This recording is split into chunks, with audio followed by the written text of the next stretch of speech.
Halo semuanya, pada video ini yaitu akan membahas terkait kegiatan 8 yaitu mengenai sistem limfatik. Berbicara mengenai sistem limfatik itu, mari kita awali dengan perbedaan komponen darah dengan cairan limfe. Jadi komponen darah yaitu ada plasma darah, sel darah merah, sel darah putih, dan keping darah. Komposisi plasma darah sekitar 55%, sedangkan sel-sel darah dan keping darah sekitar 45%. Sel-sel darah dan keping darah lebih berat dibandingkan plasma darah, sehingga komponen tersebut dapat dipisahkan melalui teknik sentrifugasi yang digunakan mempercepat proses pengendapan partikel-partikel. Sedangkan cairan limfe adalah suatu cairan yang nampak bening seperti air yang terdapat dalam pembuluh-pembuluh limfe.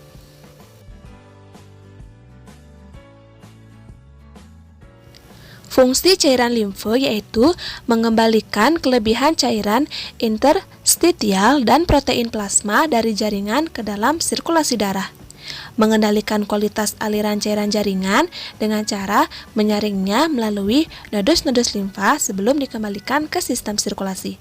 Kemudian, mengangkut limfosit dari kelenjar limfa ke sirkulasi darah, membawa lemak yang sudah terbentuk emulsi dan vitamin yang larut dalam lipid dari usus ke sistem peredaran darah.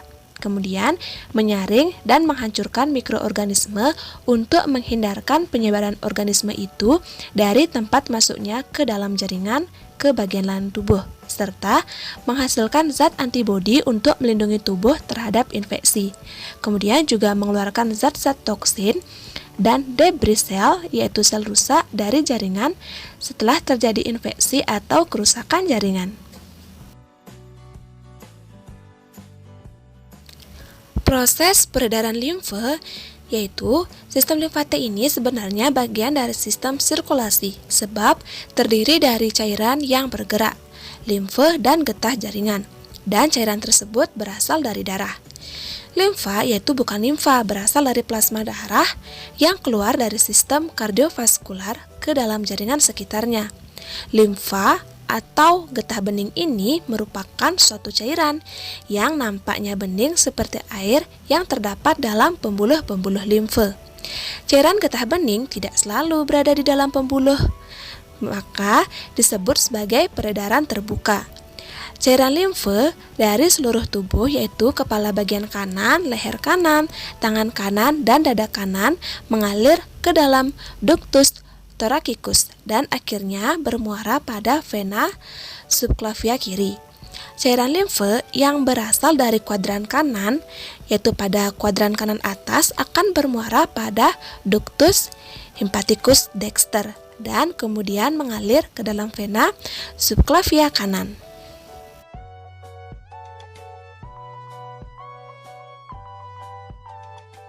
Berbicara mengenai amandel, apakah sebenarnya amandel tersebut dan dalam keadaan bagaimana diperlukan operasi tersebut? Jadi, radang amandel atau tonsilitis adalah kondisi di mana amandel mengalami peradangan atau inflamasi.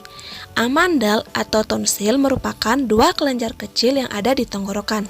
Organ ini yaitu berfungsi untuk mencegah infeksi khususnya pada anak-anak.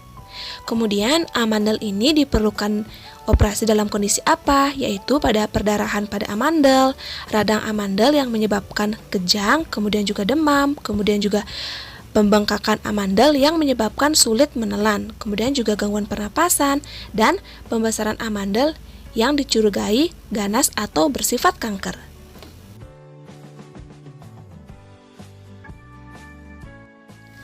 Sakit di ketiak jika di bagian tertentu tangan yang terinfeksi kuman dan meradang.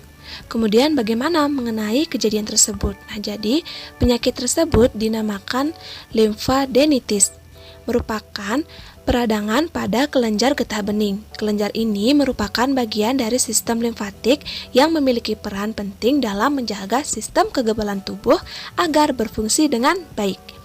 Di dalam kelenjar getah bening terdapat sel darah putih yang berfungsi yaitu untuk melawan zat asing berbahaya seperti virus dan bakteri.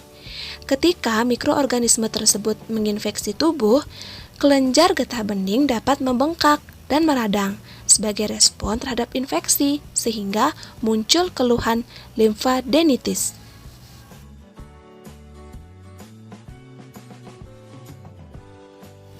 Mengenai gejala-gejala yang muncul, yang pertama, pembengkakan pada kelenjar getah bening di leher, ketiak, atau selangkangan.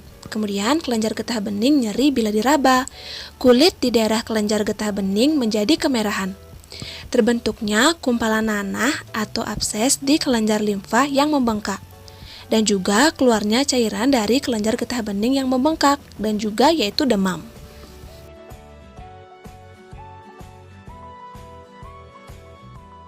Penderita kekurangan protein dalam waktu yang lama menunjukkan gejala odema. Bagaimana terjadinya odema? Nah, jadi odema merupakan penumpukan cairan dalam ruang di antara sel tubuh. Odema ini dapat terjadi di seluruh bagian tubuh, namun yang paling jelas terlihat pada lengan ataupun tungkai. Faktor yang dapat berkontribusi pada pembentukan odema ini yaitu peningkatan tekanan hidrostatik, kemudian juga penurunan tekanan koloid, peningkatan tekanan koloid, peningkatan permeabilitas dinding pembuluh darah, obstruksi pembersihan cairan dalam sistem limfatik.